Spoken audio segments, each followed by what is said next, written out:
I do want to bring a gift to you today. But this is going to be a very precious gift. And you can make use of that gift in your life and in your business at some point in time. And hopefully it's a gift which you actually carry into the world. But let's start with a very simple quiz. What's that?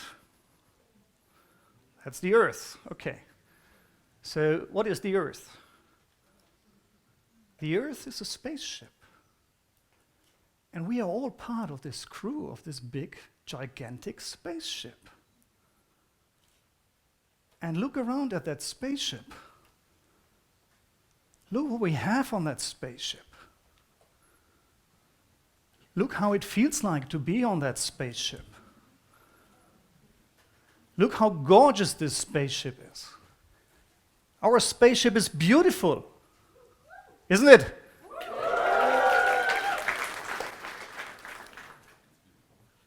But if you see this picture, if you see this perspective, and we hardly get it when we're actually on the surface of this spaceship, when you actually look at that picture from this perspective, you see it is actually limited. Right? This is limited. Limited space, limited resources. It's actually limited. And it's not just limited, it's actually really fragile. There is only one.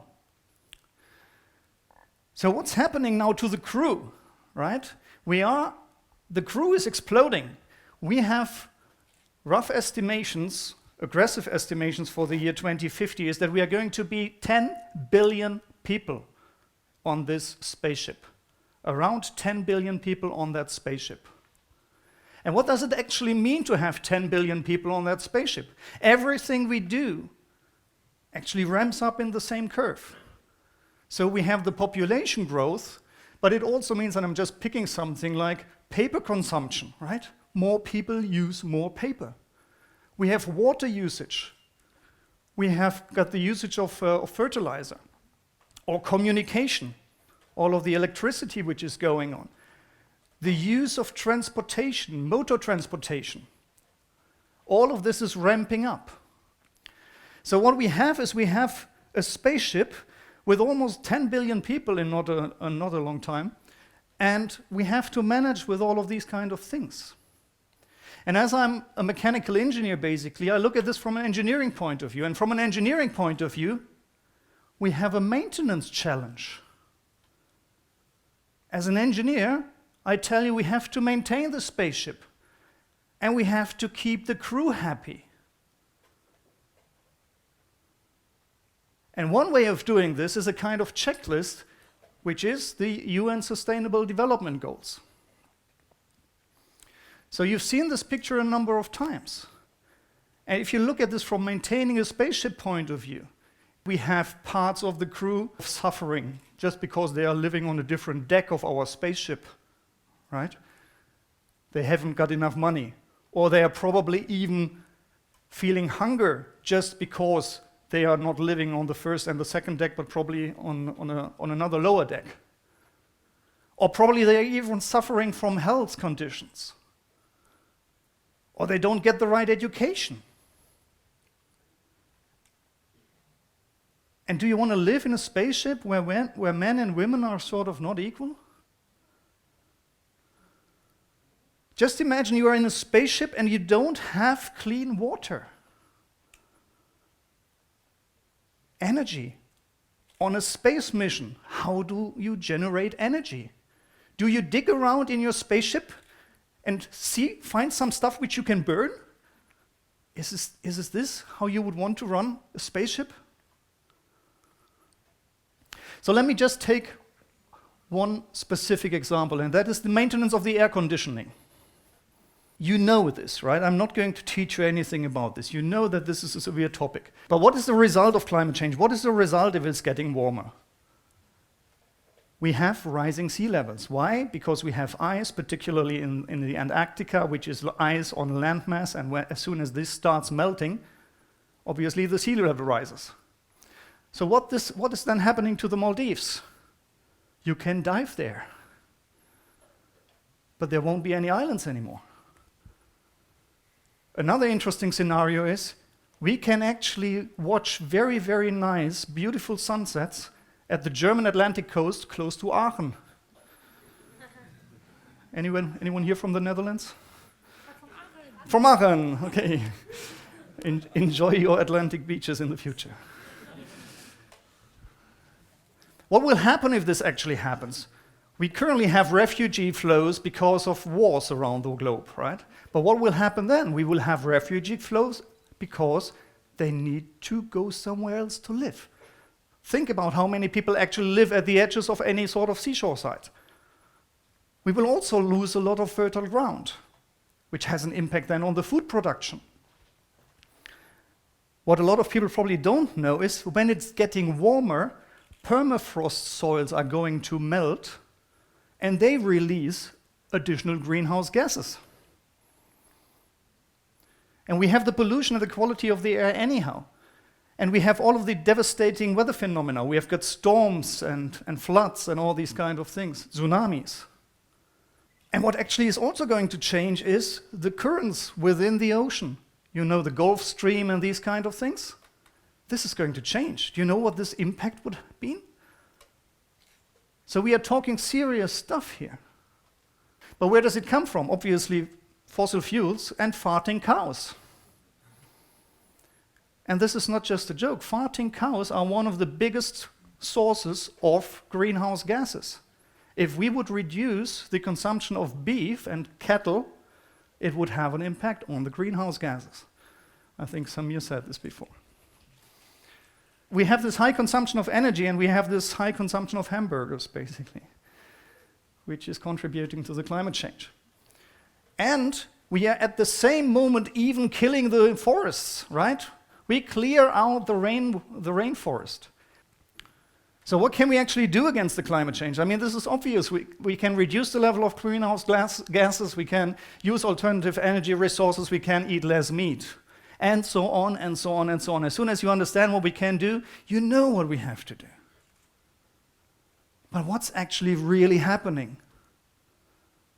What we do is we discuss for years. We agree something, which is really painful because we always only agree on the minimum, and then we withdraw.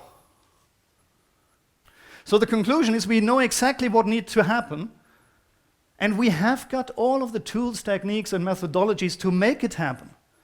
But still, we don't do it, really.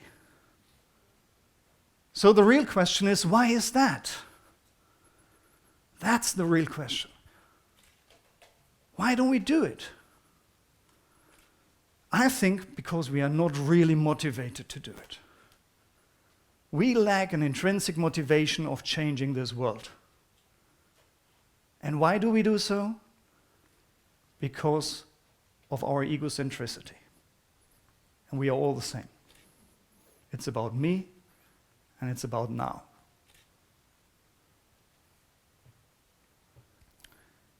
Think about yourself for a moment. And think how much you care about yourself. For example, if you break a leg, or if you get diagnosed with cancer. This is a big deal, isn't it? Now think about a friend or a family member.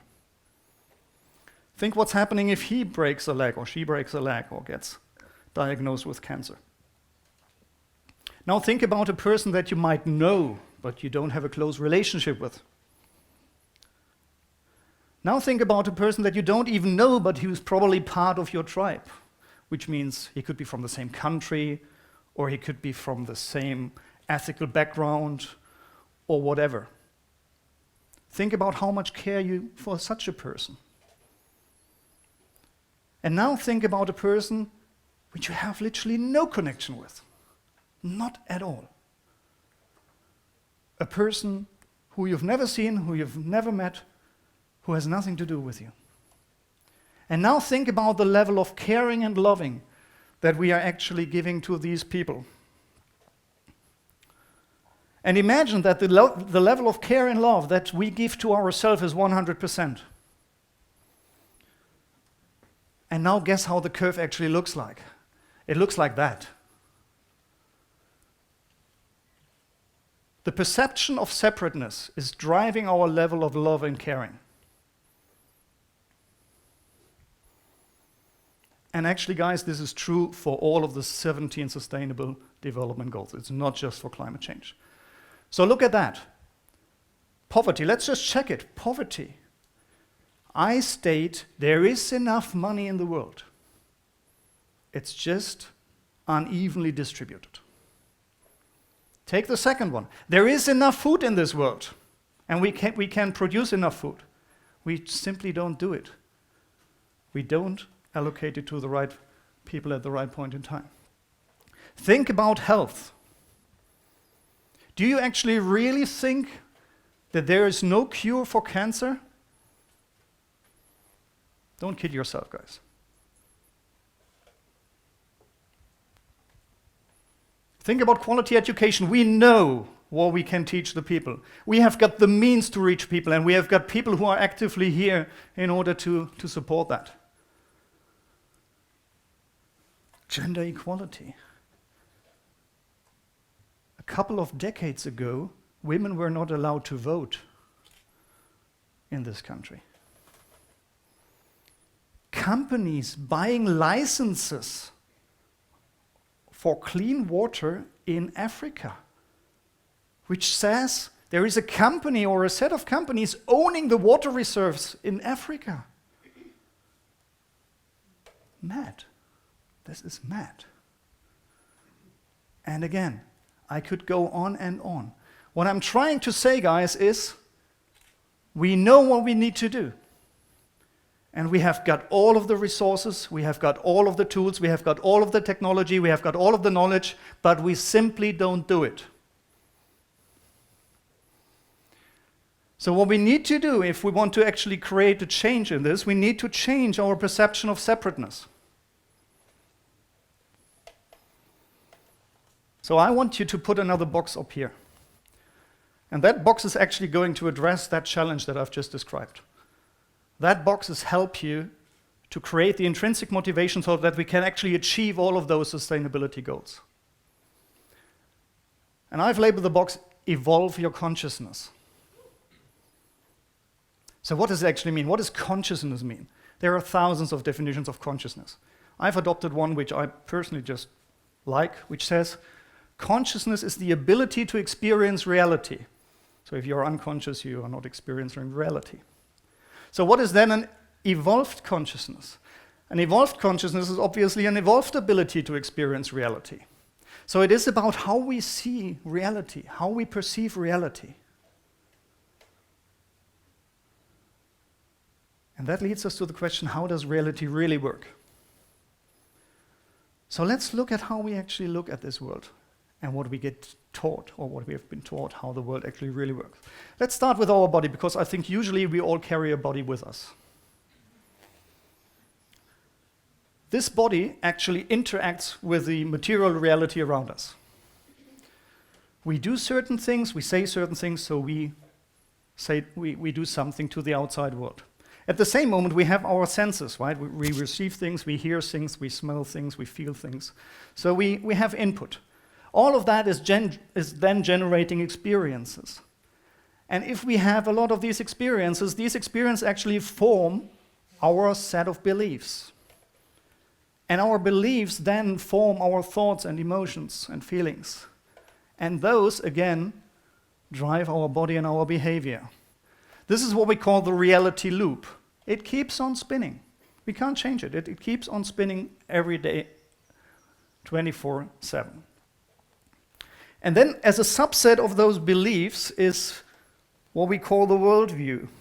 And the worldview is a set of very fundamental beliefs, which we usually don't generally challenge. Because we have this material reality around us, we actually say matter is the basis of everything. And even our consciousness is the biochemical byproduct of a mechanical brain. Sorry, a material brain. The mechanical engineer actually came through. But that means in this perspective, we actually think we are a body and we have consciousness. But there is an alternative way to look at that. And the reality loop is exactly the same because the mechanism works the same. But this actually says there is something which we call an information communication field, or just an information field. And that one exists in the green worldview, and that one doesn't exist in the red one. And that's basically the only difference, but it makes a huge difference. Because if that one could exist, hypothetically we could say, well, probably the information and communication field is the basis of everything. And therefore we could actually say probably we are information, we are consciousness with a body. And probably this consciousness can actually interact with this information and communication field. It can send signals, it can receive signals.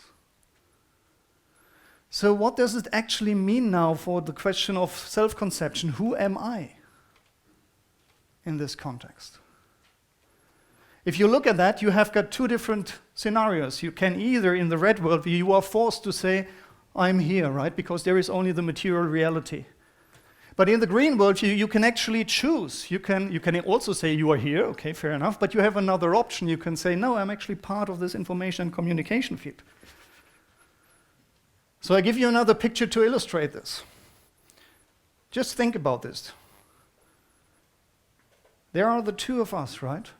There is me, there is you, there are some animals, there is nature, there are flowers, trees, whatever.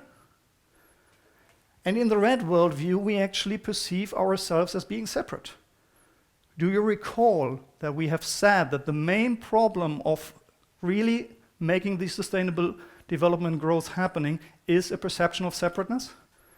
In a red worldview, we perceive each other as separate. In a green worldview, actually, there is an underlying information field. And we could say, well, actually, I'm not there, the red worldview guy here. I'm not here. I actually regard myself in here. I'm part of this information field. It's a hypothesis, guys. But look at what the implications would be. In a red worldview, no information field would exist. And this would actually mean the self-conception is I'm a body with consciousness. What is the implication? When this body dies, my consciousness is gone, I'm gone. In this red worldview, it says we are separate. And I'm different from you, the root cause for the issues that we have in achieving the Sustainable Development Goals. In the green worldview, on the other hand, we have this concept of the information field being in existence. And there we actually say, I'm consciousness with a body. Which means, on that level of being in the information field, we are actually one. The conclusion is, when I look at you, I say, I am you. So you have this kind of thing. In the red worldview, you have the phenomenon which we actually see, we don't care. But in the green worldview, you basically close that gap. And you would raise the level of loving and caring. And you would embrace the others, the apparent others, because you see that in the information field, it's basically the same. It's just another part. So there is a good reason why I suggest we put it down there as an 18th development goal, because it actually supports the achievement of all of the other development goals. And now you might say, ooh, that's actually pretty bullshit what this guy is telling. And if you do so, let me just remind you what Søren Kierkegaard has said. There are two ways to be fooled. One is to believe what isn't true, and the other is to refuse to believe what is true. I want you guys to be skeptical. I want you to actually do your own investigations. Use your project time, use your private time, use whatever you can do, but there is an opportunity here. And there are things available which actually indicate that what I'm talking about here is actually not just bullshit. Take it for granted there is something which is called scientific revolutions. It just takes time before certain insight is sort of validated sufficiently enough and before it then gets communicated to the broader masses. Guys, I have given up my executive position in a large multinational company. And I've given up because I didn't want to spend my time focusing on growing the shareholder value of a single company if there is much more we can do. That's the reason why we've got this academy now in place. That's the reason why I'm traveling around the globe. That's the reason why I'm talking to people like you, leaders and future leaders, to educate you on this kind of stuff. At least to give you a trigger to think about it. Look at the size of an atom. Who in the room is studying natural sciences, something like natural science? Okay, we've got a couple of you in there. That's cool. For those of you who actually know this, and you can then validate, if you just look at the dimensions of an atom, you have an atom, and obviously you have the outer sort of size of the atom, and you have the size of the inner core, the diameter. And we don't really think about this, but think about what the real dimensions are in this area. The outer atom, the total atom, is 10,000 times the size of the core. Okay, what does this mean? Who has been in Cologne? Who knows the cathedral in Cologne? I think most of you. Who has not been there, you should go there. It's pretty huge, but you've heard about it. And take this example. Imagine you sit in this huge cathedral in Cologne, or any other huge cathedral. And you sit there and you sort of enjoy the environment and all these kind of things.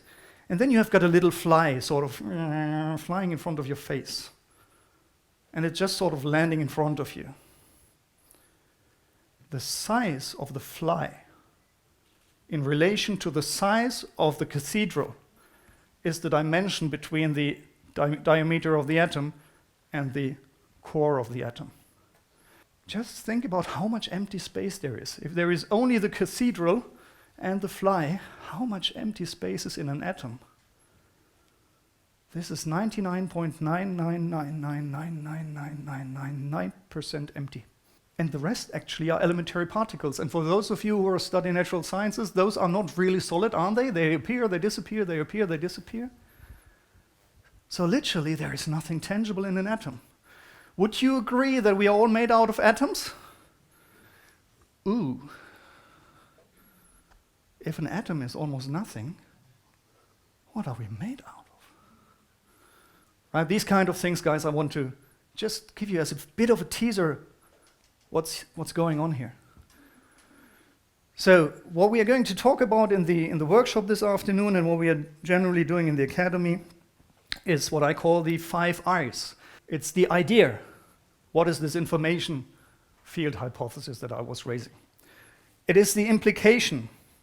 What would it actually mean if this hypothesis that I've just shared with you is actually really true? And it is the indications. What are the proof points that I'm not wasting my time over here? And it's the inconsistencies. If it would be really true, why the heck haven't we heard about it before?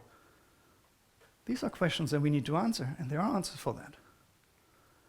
And then, and this is the most important thing, who knows the most famous quote of Gandhi? Be the change that you want to wish to see in the world. You have to start with yourself. And this is what we are discussing, really. What is the impact on you as an individual? And we are going to discuss it in the workshop. So you need to start thinking about what it actually means for yourself. And here I'd like to quote Leonardo da Vinci. Leonardo once said, there are 3 classes of people. Those who see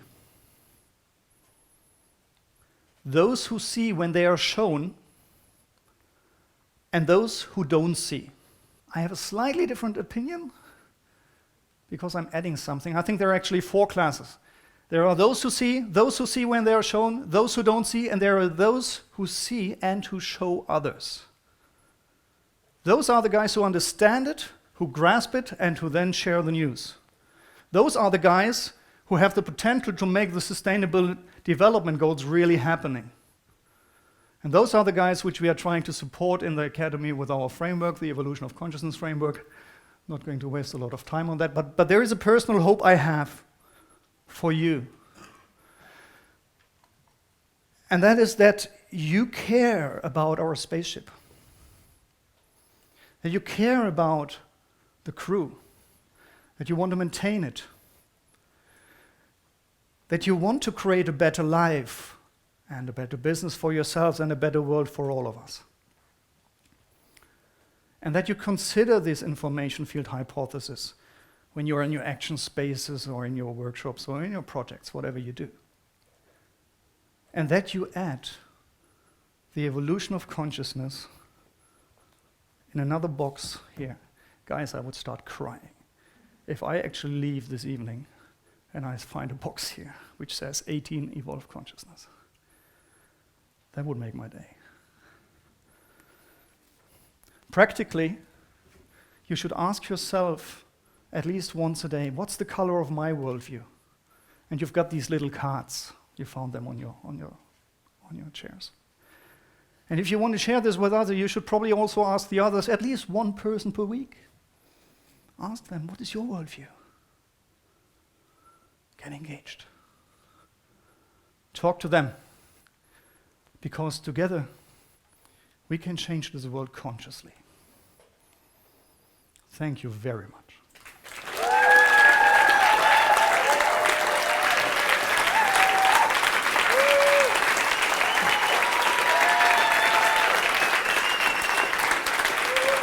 Thank you.